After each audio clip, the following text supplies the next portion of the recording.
आप सभी को शांति मिले।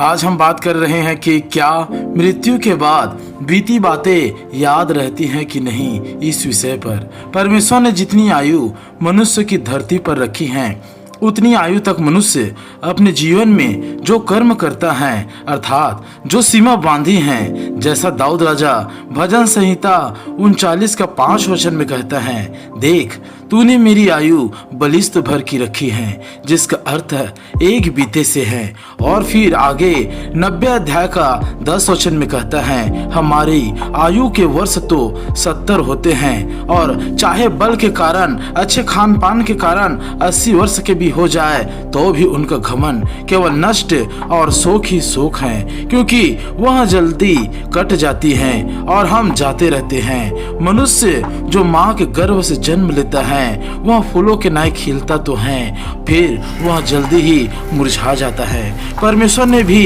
उत्पत्ति 6 अध्याय में स्पष्ट कहा है कि मनुष्य की आयु 120 वर्ष की होगी। इसलिए इसी वर्षों के बीच में मनुष्य जन्म लेता, खाता पीता, खेलता कूदता बड़ा होता है। कुछ महान कर्म करके मृत्यु को प्राप्त करते हैं तो कुछ बुरे कर्मों में फंसकर मर जाते हैं। इसलिए सभोपदेशक में सुलेमान ने कहा है 9 अध्याय का 10वां वचन में, जो काम तुझे मिले उसे अपनी शक्ति भर करना, क्योंकि अधोलोक में जहां तू जाने वाला है न काम न युक्ति न ज्ञान और न बुद्धि है।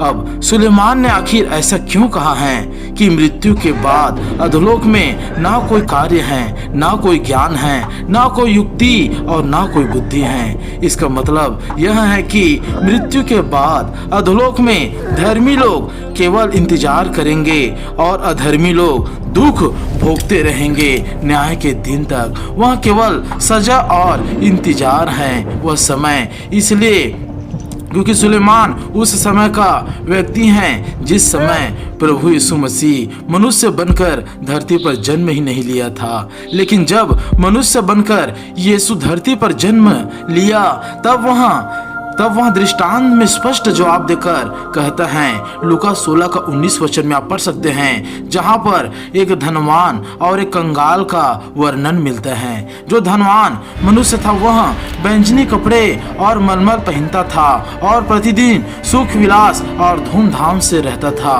वहीं दूसरी ओर लाजर जो कंगाल था, घावों से भरा था, वह पूरी तरीके से दर्द और पीड़ा में था। उसकी गेट के सामने लोग उसे लाकर छोड़ देते थे ताकि वह उस धनवान लोगों के फेंके गए जूठे से भोजन से वो क्या करे, अपने जीवन को चलाए, उसे खाकर जीवित रह करके वो इसीलिए उस जगह पर छोड़कर आ जाते थे।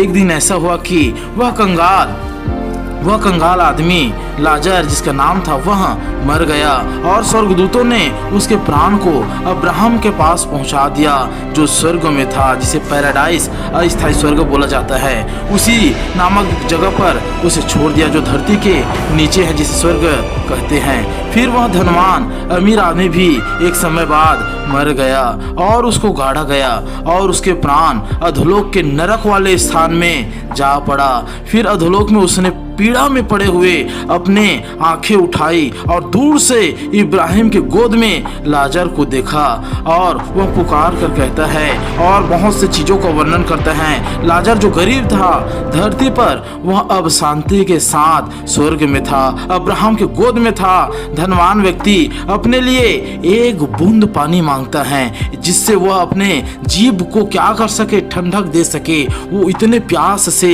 इतने भूख से व्याकुल था, इतने दर्द से व्याकुल था कि वह एक बूंद पानी वह अब्राहम से मांगता है और कहता है कि लाजर को भेज दे, वह एक बूंद पानी वो मेरे जीभ में डाले जिससे मैं संतुष्टि को प्राप्त करूं करके, क्योंकि वो दर्द और पीड़ा वाले स्थान में पहुंच गया था। मगर उसे यह नहीं मिलता।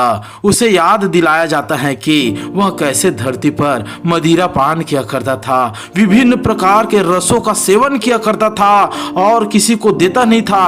भले ही वह पेय पदार्थ, पेय जल जो खान पान है वो खराब हो जाए, सड़ जाए, लेकिन वो इतना कंजूस और इतना मतलबी इंसान था कि वह किसी को नहीं देता था। जब वह पापी धनवान इन सब बातों को याद करता और रोता है तब उसे अपने भाइयों की याद आती है और वह उन्हें बचाना चाहता है हैं, क्योंकि उसके भाई लोग भी उनके ही समान मतलबी थे, बेरहम थे और किसी चीज को साझा नहीं करते थे, किसी की मदद नहीं करते थे। इस बात पर स्वर्गीय अब्राहम उस धनवान को बोलता है कि तुम्हारे भाइयों के पास पवित्र किताबें हैं, पवित्र जनों के वो सुझाव हैं, वे लोग भी उनके पास में हैं, वे उनकी बातों को माने, उनकी आज्ञाओं को वो जाने और वो उनके द्वारा वो अच्छे स्थान में आ सकता है करके, मगर वह नहीं आता। इस बात पर वह धनवान जो अब नरक में कंगाल अकेला पीड़ा में रोता था, वह चाहता था कि उसके घर में कोई मृत्यु व्यक्ति जाकर उनके हाल को जो नरक में हो रहा है, जो नरक में उसका हाल बेहाल हो रहा है, उन बातों को जाकर उसको बताए और चेताए कि मेरे जैसे कर्म मत करना, मेरे जैसे तुम लोग स्थिति में मत पड़ना, अच्छे कर्म करके आना, अच्छे कर्म करना, ताकि तुम इस पीड़ा और इस नरक के स्थान में ना हो जहां मैं तड़प रहा हूं करके वह विनती करता है अब्राहम से कि लाजर को भेज दे, वे मेरे घर में जाकर मेरे भाइयों को, मेरे परिवार को चिता दे कि जो कर्म वो कर रहे हैं उसके द्वारा वो भयंकर विपत्ति में पड़ेंगे और यहाँ एक बूंद पानी नसीब नहीं हो रहा करके।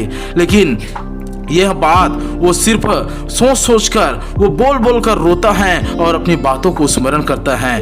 इस तरह से हम समझते हैं कि जो व्यक्ति मरता है तो उसके शरीर का नाश होता है, उसके कर्मों का नहीं। उन्हें सब बातें याद रहती हैं। हो सकता है कि कोई आपका अपना भी हो जो इस जहां में नहीं है, वो मृत्यु को प्राप्त कर चुके होंगे, आपको वह बचाना चाहता होगा, याद करता होगा या रोता होगा, तड़पता होगा। इस जीवन में मतलबी ना बने, जो आपको जो जीवन मिला है इस जीवन में मतलबी ना बने, ना खुद गर्ज बने, इस जीवन में रहम दिल बने, इस जीवन में दया सागर बनने की कोशिश करे, जैसा हमारा मसीहा है जिसका नाम ही दया सागर है। उन्होंने अपने आप को बलिदान कर दिया लोगों को बचाने के लिए। कुछ आप लाए नहीं हैं, ना ही कुछ आप लेकर जाएंगे सिवाय आपके कर्मों के।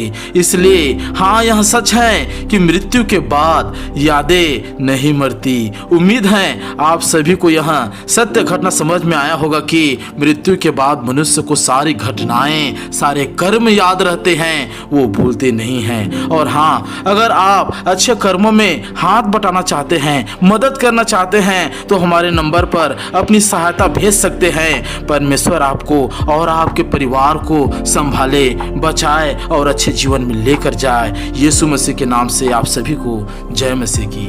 God bless you.